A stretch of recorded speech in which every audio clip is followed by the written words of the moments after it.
معنا نهج حياة جئنا تبصرة عن كل ضلال أعددنا بضع رسالات تحمل نورا إن الحمد لله والصلاة والسلام على رسول الله أما بعد আপনাদের সবাইকে স্বাগত জানাচ্ছি তারবিয়া অনলাইন মাদ্রাসা কর্তৃক আয়োজিত ফিকহ তাহারা এর অনন্য প্রোগ্রামে।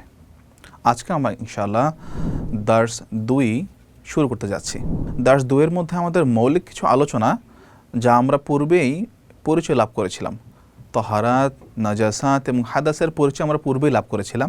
আজকে আমরা তাহারাত এবং নাজাসাত, হাদাস এর কিছু বিস্তারিত আলোচনা করব, যেখানে থাকবে নাজাসাত দূর করার পরিপূর্ণ শরীয়সম্মত উপায় এবং বিস্তারিত পদ্ধতি ইনশাআল্লাহ। আজকে আমরা হাকিকি বা বস্তুগত নাজাসাত দিয়ে শুরু করব, যেখানে আমরা জানতে পারবো হাকিকি নাজাসাত কাকে বলা হয়। দেখুন, নাজাসাত বা নাপাক পদার্থ এটাকে দেখা যায়, অনুভব করা যায়, হাত দিয়ে ছোঁয়া যায়, অথবা আমি চোখ দিয়ে দেখতে পারি, বুঝতে পারি। এগুলো হচ্ছে মূলত হাকিকি বা বস্তুগত নাপাক পদার্থ। এটা হচ্ছে নাজাসাতের একটি প্রকারভেদ। আরেকটি হচ্ছে হাকিকি নাজাসাত কি কি।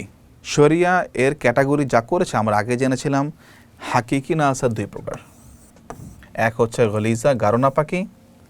আরেকটি হচ্ছে খফিফা বা হালকা নাপাকি। গলিজা বা গাঢ় নাপাকিগুলো কী কী আমরা একটু জেনে নেই এবং মুখস্থ করে নেই। মানুষের পেশাব পায়খানা, মুখ ভর্তি বমি, জীবজন্তুর মল বা বিষ্ঠা, হারাম জীবজন্তুর পেশাব।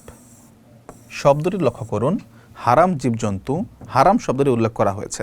অর্থাৎ যেই সমস্ত প্রাণীর গোশত খাওয়া হারাম, আমরা একটি মৌলিক সূত্র জেনে নেই।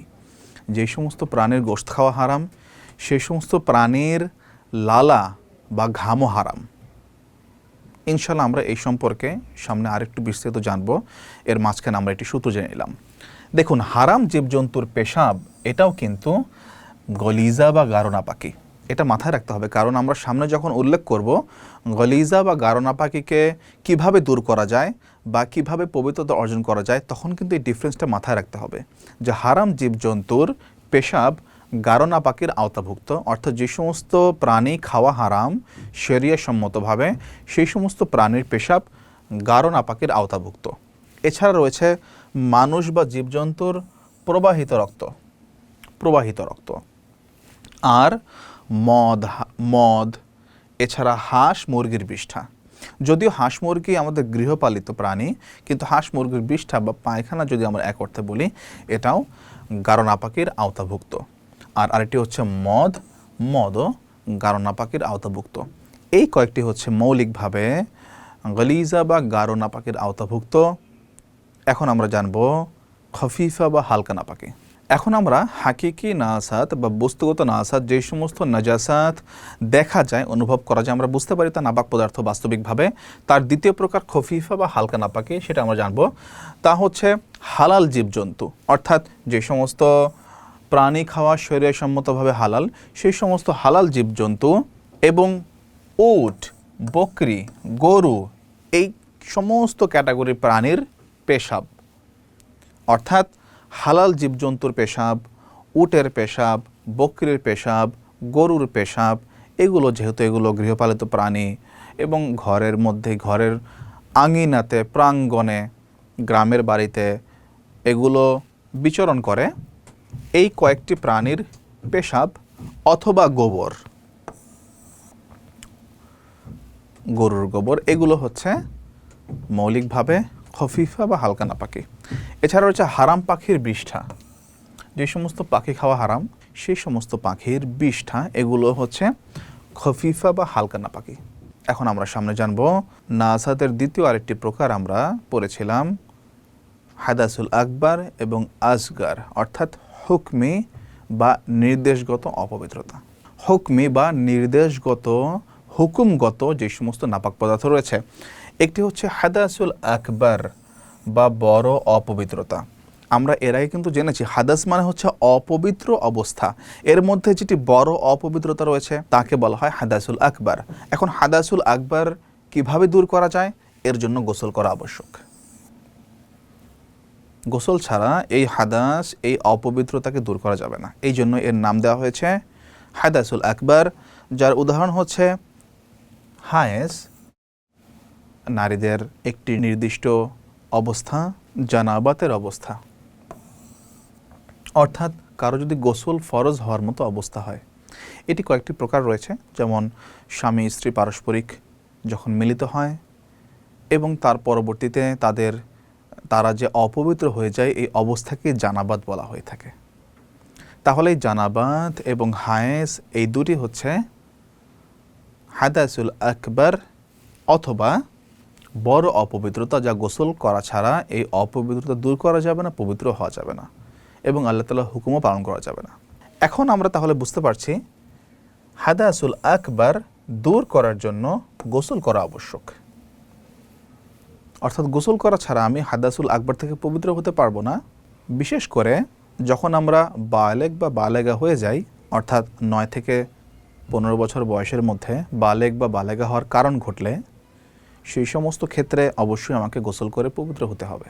আর গোসল করে অপবিত্র থেকে পবিত্র হয়েই আমি আল্লাহ তাআলার হুকুম আদায় করতে পারবো। এছাড়া আমি আল্লাহ তাআলার হুকুম, যেমন সালাত, যেমন কোরআন তেলাওয়াত, এগুলো আদায় করতে পারবো না। হাদাসুল আসগর বা ছোট, আমরা বুঝতে পারছি নাম থেকেই যে এটি হচ্ছে নাপাক অবস্থা, যা দূর করার জন্য অজু করাই যথেষ্ট।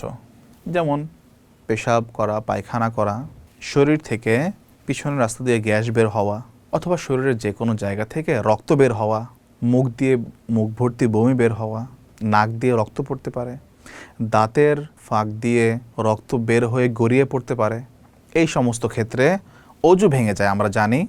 আর এই অজু ভেঙে গেলে আমাকে পুনরায় অজু করতে হবে। এই সমস্ত কারণে শরীর থেকে রক্ত বের হওয়া, পেশাব পায়খানা বের হওয়ার কারণে যে আমি অপবিত্র হয়ে যাচ্ছে, এই অবস্থাকেই হাদাসুল আসগর বলা হয়, যার জন্য অজু করে যথেষ্ট, গোসল করার প্রয়োজন নেই। তাহলে আমরা জানতে পারলাম নাজাসাত এর বিস্তারিত প্রকারভেদ উদাহরণসহ এবং মৌলিকভাবে কিভাবে দূর করা যায়।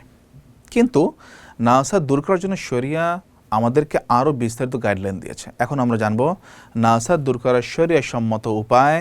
দুটি ক্যাটাগরি করা হয়েছে, শরীরী এবং অশরীরী। শরীরী নাজাসাত আর অশরীরী নাজাসাত। এটা দেখে আমরা আবার কোনো ভূতপ্রেত মনে না করি যে অশরীরী, এরকম কিছু নয়। বরং এর মানে হচ্ছে যার শরীর রয়েছে, যার দেহ রয়েছে, সেটা হচ্ছে শরীরী নাজাসাত। আমরা আরেকটু বিস্তারিত জানতে পারবো। দেখুন, শরীরী নাজাসাত শুকিয়ে যাওয়ার পরে শরীর বিদ্যমান থাকে, রক্ত, বমি, পায়খানা। যদি রক্ত শুকিয়ে যায়, তাজা রক্ত গড়িয়ে পড়ে কিছুক্ষণ থেকে শুকিয়ে গেল, বমি, যখন বমি করার পরে সেটা রেখে দেওয়া হয়, যদি এটা রয়ে যায় এরপরে সেটা আস্তে আস্তে শুকিয়ে যায়, পায়খানা, যদি সেটাও শরীর থেকে বের হওয়ার পরে, এই তিনটা জিনিসই কিন্তু তার শরীর বিদ্যমান থাকে। এই কারণে এই নাপাক পদার্থগুলো শরীরী নাজাসাত হিসাবে নামকরণ করা হয়েছে। দেখাও যাচ্ছে এবং শুকিয়ে যাওয়ার পরে শরীরে বিদ্যমান থাকছে।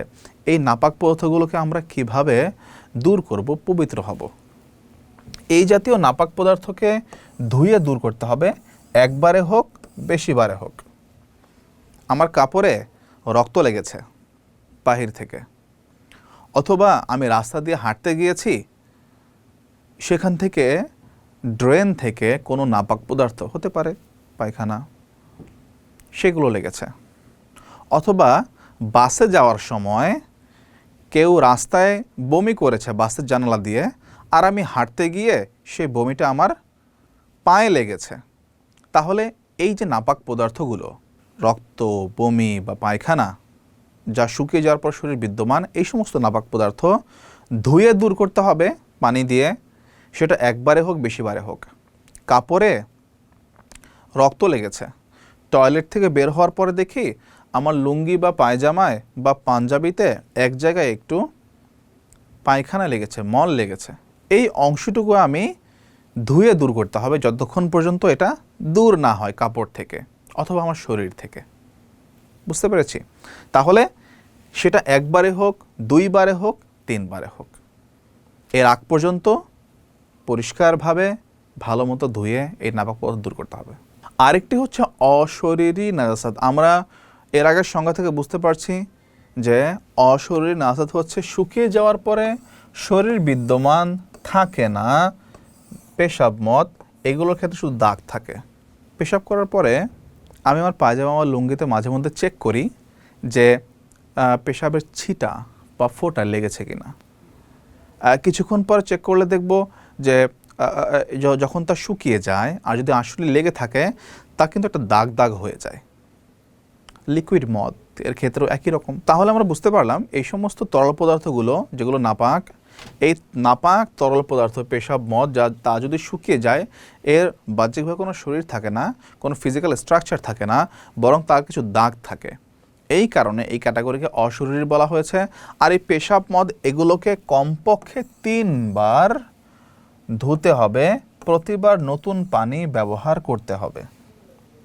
অর্থাৎ পেশাব বা মদ আমার শরীরে লাগতে পারে, আমার কাপড়ে লাগতে পারে, আমার পাঞ্জাবি বা লুঙ্গিতে লাগতে পারে। এই ক্ষেত্রে আমি কিভাবে দূর করব?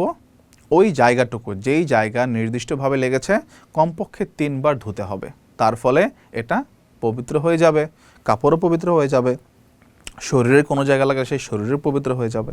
আমরা এর আগে বলেছিলাম যে নাজাসাত বা নাপাক পদার্থ পানি দ্বারা দূর হয় এবং পানির গুণসম্পন্ন তরল পদার্থ দ্বারা দূর হয়।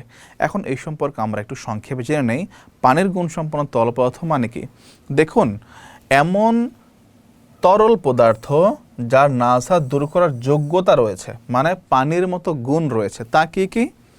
সিরকা, গোলাপ জল, এই দুটো জিনিস। আমরা গোলাপ জল জানি তা পানির মতোই দেখতে, কিন্তু একটু ফ্র্যাগ্রেন্স রয়েছে, একটু সুঘ্রাণ রয়েছে। নির্দিষ্ট কোনো কাজে গোলাপ জল ব্যবহার করা হতে পারে, গোলাপ জল ছিটানো হয় অনেক জায়গায়। তো মৌলিকভাবে যদি পানি না পাওয়া যায় অথবা পানি পাওয়া গেলেও গোলাপ জল দ্বারাও কিন্তু আমি নাপাক পদার্থ দূর করতে পারি, শরীর থেকে বা কাপড় থেকে পবিত্র হতে পারি। ঠিক একইভাবে সিরকা, এমন তরল সিরকা, অর্থাৎ সিরকা হচ্ছে চিনি এবং পানির মিশ্রণ যা একটু ঘন হয়ে থাকে। তো তাহলে সেটা যদিও তা চিনি পানির মিশ্রণ এবং সেটা কোনো খাবার রান্না করার ক্ষেত্রে বা অন্য কোনো কাজে ব্যবহার হতে পারে, কিন্তু তখন পর্যন্ত তার পানির গুণ অটুট থাকে।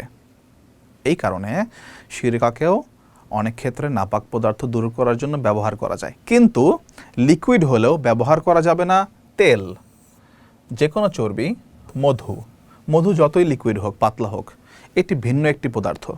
তেল ভিন্ন একটি পদার্থ, আমরা জানি তেল পানি একসাথে মিশে না। এবং একই সাথে চর্বি যদি গলিয়ে লিকুইড করা হয়, তরল করা হয়, সেক্ষেত্রেও চর্বি দ্বারাও কিন্তু নাজাসাত বা নাপাক দূর হবে না। তাহলে আমরা মৌলিকভাবে নাজাসাত দূর করার উপায় জেনে নিলাম এবং কিছু পার্থক্য জেনে নিলাম।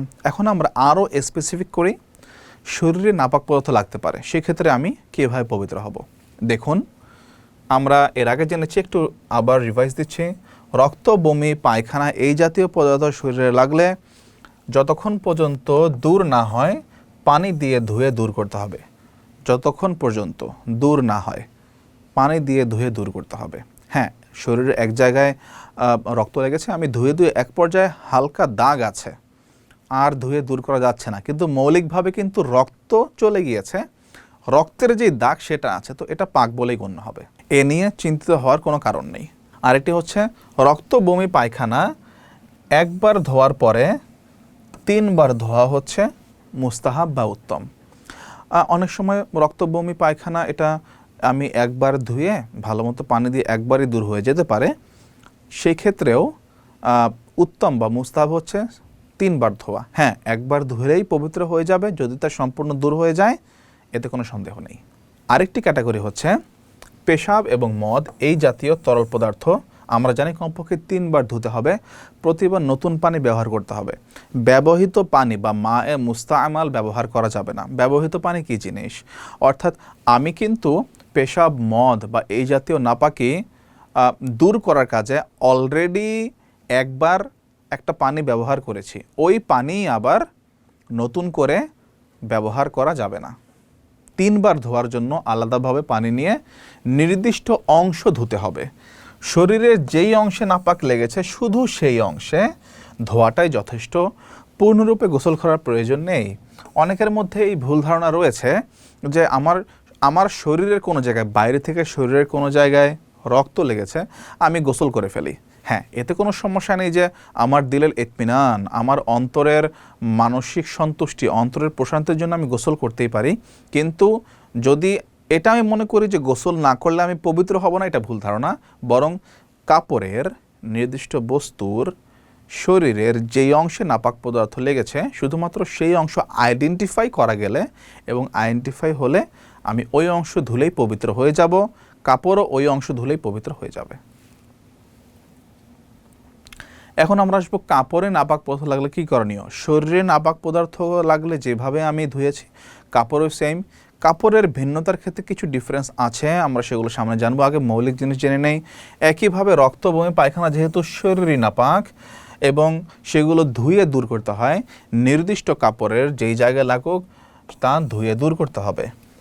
আর রক্ত, বমি, পায়খানা এই জাতীয় নাপাক একবার ধোয়ার পরে উত্তম হলো 3 বার ধোয়া, অর্থাৎ একবার ধোয়ার পর যদি দূর হয়ে যায়, মুস্তাহাব আমল বা উত্তম আমল হচ্ছে 3 বার ধোয়া। দেখুন, একটি গুরুত্বপূর্ণ জিনিস, ভালো মতো আমি ধুয়েছি, একবার ধুয়েছি, ধোয়ার পরে দেখলাম যে কাপড়ে কিছু রক্তের দাগ লেগে আছে, বমির দাগ লেগে আছে, পায়খানার দাগ লেগে আছে। আমি মুস্তাহাব আমল হিসাবে আরও 2 বার ধুলাম।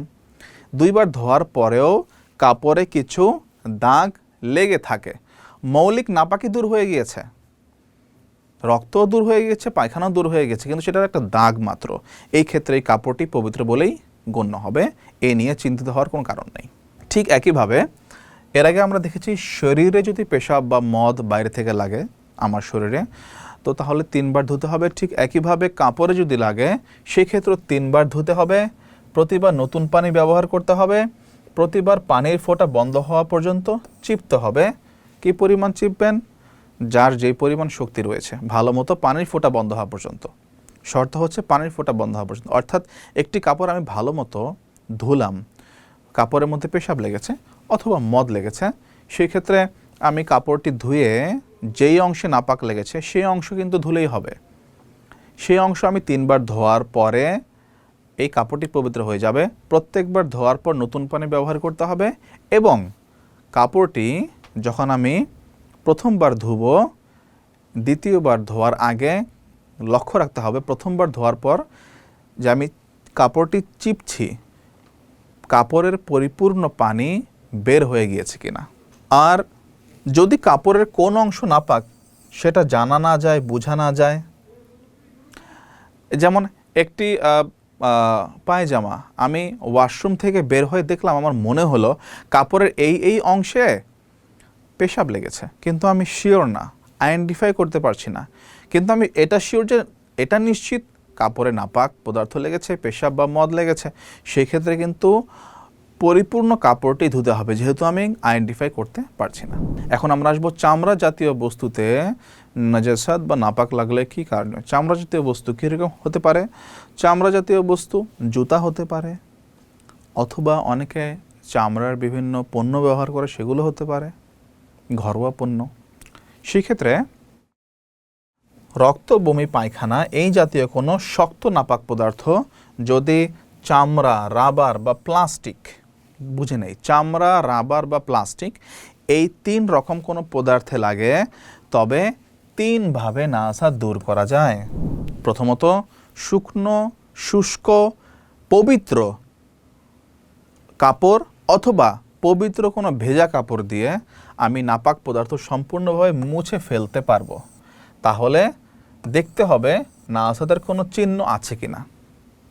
চামড়া বা রাবার বা প্লাস্টিক, শুধুমাত্র এই 3টি বস্তুর ক্ষেত্রে কোনো পবিত্র শুকনো কাপড় অথবা পবিত্র ভেজা কাপড় দিয়ে আমি রক্ত, বমি, পায়খানা এই 3 ক্যাটাগরির শুষ্ক পদার্থ, এই তিন ক্যাটাগরির শক্ত পদার্থ যদি লাগে, আমি কাপড় দিয়ে কিন্তু মুছে দিলেই তা পবিত্র হয়ে যাবে। আর দ্বিতীয় অবস্থা হচ্ছে বালু বা পবিত্র মাটি, অর্থাৎ পবিত্র বালু বা পবিত্র মাটি, কোনো নাপাক নেই এমন কোনো বালু অথবা কোনো মাটি, পবিত্র মাটি, এই দুই ক্যাটাগরির পদার্থ দিয়ে কিন্তু পবিত্রতা অর্জন করা যায়। কোন ক্ষেত্রে? আমি আবারও বলছি, চামড়া, রাবার বা প্লাস্টিকের যে কোনো পদার্থ এর মধ্যে কোনো নাপাক লাগলে বালু বা মাটিতে ঘষে মুছে ফেলতে হবে, যাতে নাজাসাতের কোনো চিহ্ন অবশিষ্ট না থাকে। তাহলে প্রথম ক্ষেত্রেও দেখতে হবে আমি কাপড় দিয়ে মুছার পর যাতে নাজাসাত বা নাপাক পদার্থের কোনো চিহ্ন অবশিষ্ট না থাকে, এবং এই ক্ষেত্রেও দেখতে হবে যাতে নাপাক পদার্থের কোনো চিহ্ন অবশিষ্ট না থাকে।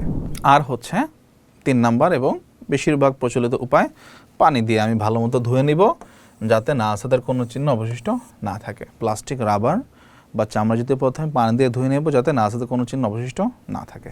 তাহলে কয়েকটি বিষয় আমরা জানতে পারলাম। এছাড়াও কিছু গুরুত্বপূর্ণ ফুটনোট রয়ে গিয়েছে। 1, মদ, পেশাব বা এই জাতীয় তরল নাপাক 3 বার ধোয়া ছাড়া কখনো পাক হবে না। পানি ব্যবহার করতে হবে প্রতিবার নতুন পানি। দ্বিতীয়, যদি বস্তুটি নিংড়ানো না যায়, এই যে আমরা বলছি যে প্রতিবার বস্তুটি ভালো মতো চিপতে হবে ধোয়ার পরে, যদি মদ, পেশাব বা এই জাতীয় তরল নাপাক লাগে কিন্তু কাপড়টি অথবা এমন বস্তু তা নিংড়ানো যাচ্ছে না, পানি নিংড়ানো যাচ্ছে না, চিপা যাচ্ছে না, সেই ক্ষেত্রে প্রতিবার ধোয়ার পর ভালোভাবে শুকিয়ে নিতে হবে। এইভাবে 3 বার করতে হবে। অর্থাৎ একবার আমি ধুবো, ধোয়ার পরে ওই বস্তুটি আমি রোদে বা বাতাসের মাধ্যমে, ফ্যানের মাধ্যমে শুকিয়ে নিব, এবং এইভাবে আবার ধুবো, আবার শুকাবো, এরপরে আবার ধুবো, আবার শুকাবো, তাহলে এই বস্তুটি পবিত্র হয়ে যাবে।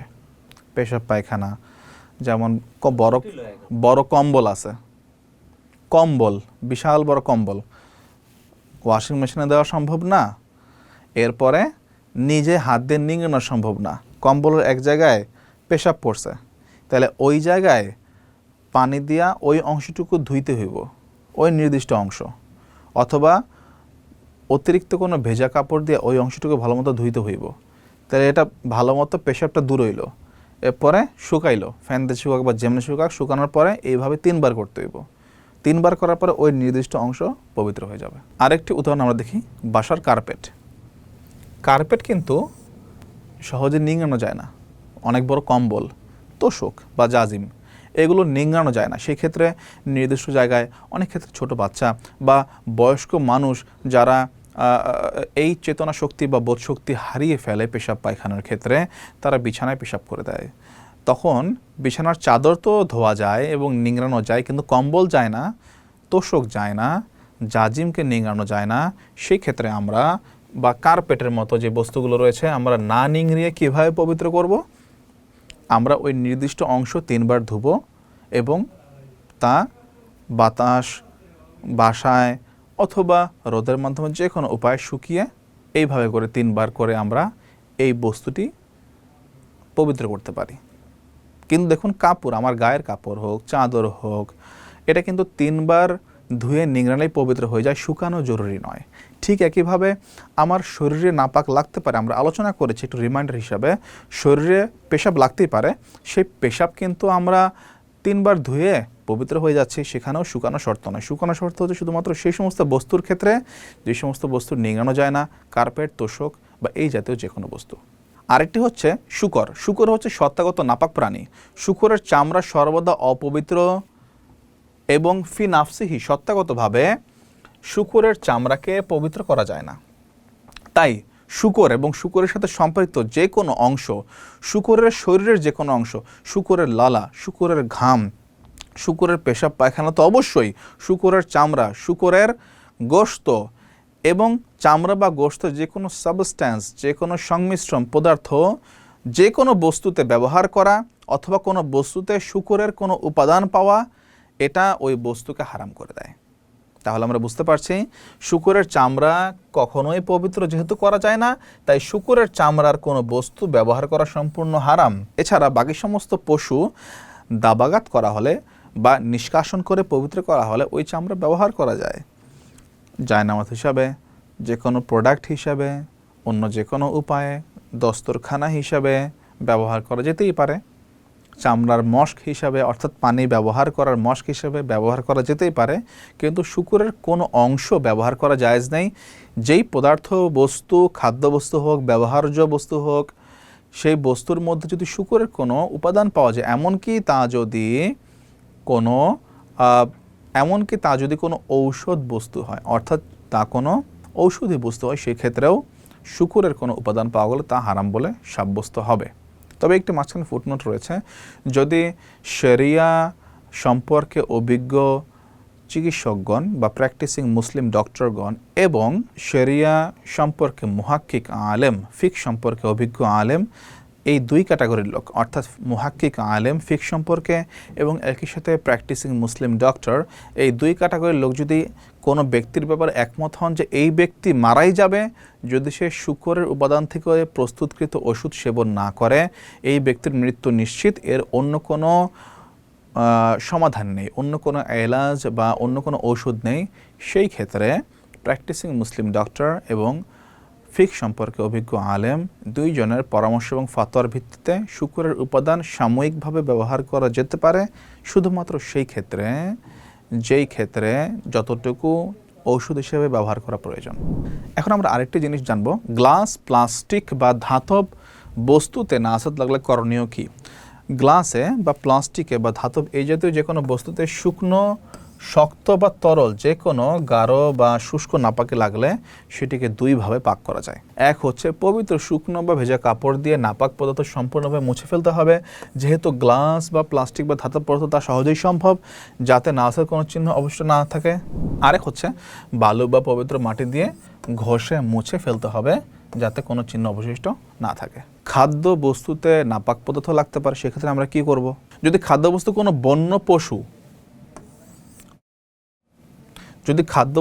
বন্য পশু, কুকুর, শূকরের ঘাম বা লালা দ্বারা দূষিত হয়, তবে তা স্থায়ীভাবে অপবিত্র, তা আর ভক্ষণ করা যাবে না, কনজিউম করা যাবে না, আর খাওয়া যাবে না। কোনো খাদ্যবস্তুতে শূকরের ঘাম বা লালা, কুকুরের ঘাম বা লালা, বন্য পশু এর ঘাম বা লালা যদি লেগে যায়, তো সেই খাদ্যবস্তু আর কনজিউম করা যাবে না, খাওয়া যাবে না, এবং যা স্থায়ীভাবে অপবিত্র, এটা পবিত্র করার কোনো উপায় নেই। আর এটি হচ্ছে অল্প পানি। শরিয়া নির্দিষ্ট অংশের পানিকে অল্প পানি বলে সাব্যস্ত করেছে।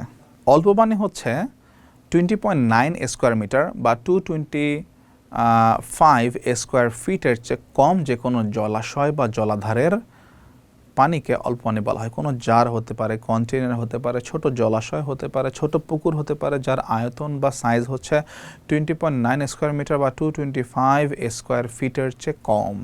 আর এর চেয়ে বেশি, যেমন যে কোনো জলাধার, অর্থাৎ 20.9 স্কোয়ার মিটার বা 225 স্কোয়ার ফিটের চেয়ে বেশি যে কোনো জলাধার, সাগর, মহাসাগর, নদ, নদী, খালবিল, বড় পুকুর, এগুলো বড় পানি বা মা উন কাসির বলে শরিয়াতে গণ্য। আর মা উন কালিল বা অল্প পানি বলে গণ্য হচ্ছে 20.9 স্কোয়ার মিটার বা 225 স্কোয়ার ফিটের চেয়ে কম যে কোনো জলাধার। তো যদি কোনো অল্প পানির মধ্যে বন্য পশু, কুকুর বা শূকরের ঘাম বা লালা হয়, এই ক্ষেত্রেও ওই পানি স্থায়ীভাবে অপবিত্র হয়ে যায়, ওই পানি আর পান করাও যাবে না, ওই পানি দিয়ে আমি অজু বা গোসলও করতে পারবো না, পবিত্রতা অর্জন করতে পারবো না। অল্প পানি অর্থাৎ ছোট কন্টেইনার, ছোট জলাধার, এর মধ্যে কুকুর মুখ দিয়েছে, অথবা কুকুরের লালা লেগেছে, কুকুরের ঘাম পড়েছে, অথবা কোনো নাপাক পদার্থ পড়েছে, কীরকম বন্য পশু বা এই জাতীয় কোনো কিছুর ঘাম বা লালা, সেই ক্ষেত্রে সেই পানি কিন্তু অপবিত্র হয়ে যায়, সেই পানি আর পান করা যাবে না, অজু বা গোসলের কাজে ব্যবহার করা যাবে না, কোনো কাপড় বা যে কোনো বস্তুকে পবিত্র করার কাজে ব্যবহার করা যাবে না। কিন্তু এই নিয়ম কিন্তু বেশি পানি বা মা উন ক্যাসিরের ক্ষেত্রে প্রযোজ্য নয়। বেশি পানি অর্থাৎ সাগর, সমুদ্র, নদী, নালা, খাল, বিল এগুলোর ক্ষেত্রে বা বড় পুকুরের ক্ষেত্রে এই নিয়ম প্রযোজ্য নয়। সেইখানে যদিও নাপাক পদার্থ পড়ে অথবা কোনো বন্য পশু, শূকর বা কুকুর মুখ দেয়, ওই পানি পবিত্রই থাকবে। বাকি এই অল্প পানি এবং বেশি পানির বিষয় আমরা সামনে ইনশাল্লাহ বিস্তারিত জানব। দেখুন, আরেকটি বিষয়, কোনো পাত্র বা কোনো পদার্থ, ধাতব পদার্থ, পাত্র, এগুলো কুকুর, শূকর বা বন্য পশুর ঘাম বা লালা দ্বারা দূষিত হতেই পারে, তবে এই ক্ষেত্রে কমপক্ষে 3 বার ধুতে হবে। এই ক্ষেত্রে কিছু মতভিন্নতা রয়েছে, কোনো কোনো ইমামের মতে তা 7 বার ধুতে হবে, কোনো কোনো ইমাম সেই ক্ষেত্রে 7 বার ধোয়ার পরে পবিত্র মাটি দিয়ে তা একবার পরিপূর্ণ পাত্রটি মাটি দিয়ে পবিত্র করার কথা বলেছেন। তবে কেউ যদি কোনো একটি পাত্রে নাপাক লাগে, কি ধরনের নাপাক আমরা বলছি? শূকর, কুকুর বা বন্য পশুর ঘাম বা লালা, যেহেতু এগুলো হারাম প্রাণী, এগুলো খাওয়া হারাম। আমরা বলেছিলাম যে সমস্ত প্রাণী খাওয়া হারাম সেই সমস্ত প্রাণীর ঘাম বা লালাও হারাম। তাহলে এই ক্ষেত্রে এই সমস্ত প্রাণীর ঘাম বা লালা যদি কোনো পাত্রে লাগে তাহলে পাত্রটি দূষিত হয়, 3 বার ধরে এই পাত্রটি পবিত্র হয়ে যাবে। আর মানুষের লালা পবিত্র, মানুষের ঘামও পবিত্র। এই কারণে কিন্তু মানুষ খাওয়া পবিত্র নয়। এটা এই জন্য না যে মানুষ খাওয়া হালাল, এই কারণে ঘাম বা লালা হালাল, বরং এই ক্ষেত্রে মানুষ মৌলিকভাবে, ফিতরতেরভাবে, সত্তাগতভাবে, স্বভাবগতভাবে পবিত্র, এবং মুমিনরা আরও পবিত্র, যেহেতু আল্লাহ তাআলা মানুষকে পবিত্র হিসেবে সৃষ্টি করেছেন। সে জন্ম থেকে ইসলামের উপর থাকে। তো তাহলে মানুষের ঘাম বা লালা হচ্ছে পবিত্র। তবে যদি মদ বা কোনো হারাম নেশা পান করে, এরপরে কিছু পান করে, তবে তা নাপাক হয়ে যায়। কেউ কোনো হারাম নেশা জাতীয় পদার্থ খেয়েছে বা পান করেছে, মদ খেয়েছে, পান করেছে, এর ইমিডিয়েটলি সে কোনো পবিত্র কিছু পান করলো বা পবিত্র কিছু খেলো, যেমন হারাম কোনো পদার্থ, নেশা জাতীয় দ্রব্য বা মদ পান করার পর এরপর আরেক গ্লাসে পানি খেলো, তো তাহলে এই মদের কারণে এর আগে মদ পান করার কারণে এই পানিটি হারাম হয়ে যাবে। এছাড়া সকল হালাল প্রাণীর ঘাম ও লালা পবিত্র, কোনো খাদ্যবস্তুতে অথবা কোনো পাত্রে লাগলে তা নাপাক হবে না। হ্যাঁ, যদি সেক্ষেত্রে তা আমার রুচিতে বাধে, আমার স্বভাব বিরুদ্ধ হয়, সেটা আমি ধুয়ে নিতে পারি। মাটিতে বা বালুতে নাপাক পদার্থ লাগতে পারে, সেই ক্ষেত্রে মাটি বা বালু শুকিয়ে যাওয়া পর্যন্ত ওয়েট করতে হবে, এবং শর্ত হচ্ছে নাজাসাতের কোনো চিহ্ন থাকতে পারবে না, কেবল তখনই তা পবিত্র হয়ে যাবে। অর্থাৎ যদি মাটিতে পেশাব করে কেউ, পায়খানা করে, তো শর্ত হচ্ছে সেখানে কোনো নাপাক পদার্থ থাকতে পারবে না, সেই পায়খানাকে দূরে সরিয়ে দিতে হবে, পেশাব শুকিয়ে যাবে, নাপাক পদার্থের কোনো চিহ্ন অবশ্য থাকবে না, শুধুমাত্র তখনই সেই মাটি পুনরায় পবিত্র হয়ে যাবে।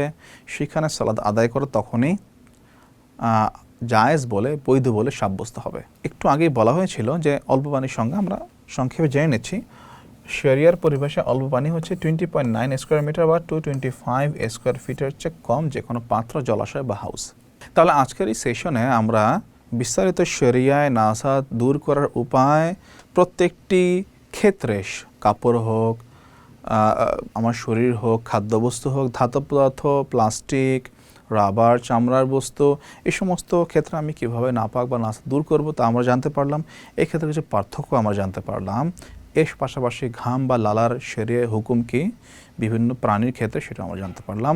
আমাদের আজকের সেশন এই পর্যন্তই। ইনশাআল্লাহ পরবর্তী সেশনে আবার দেখা হবে, সেখানে আমরা ফিকহুত তাহারার আরও ডিটেল ইনশাআল্লাহ জানার চেষ্টা করব। জাযাকুমুল্লাহ খায়র। আসসালামু আলাইকুম ওয়া রাহমাতুল্লাহি ওয়া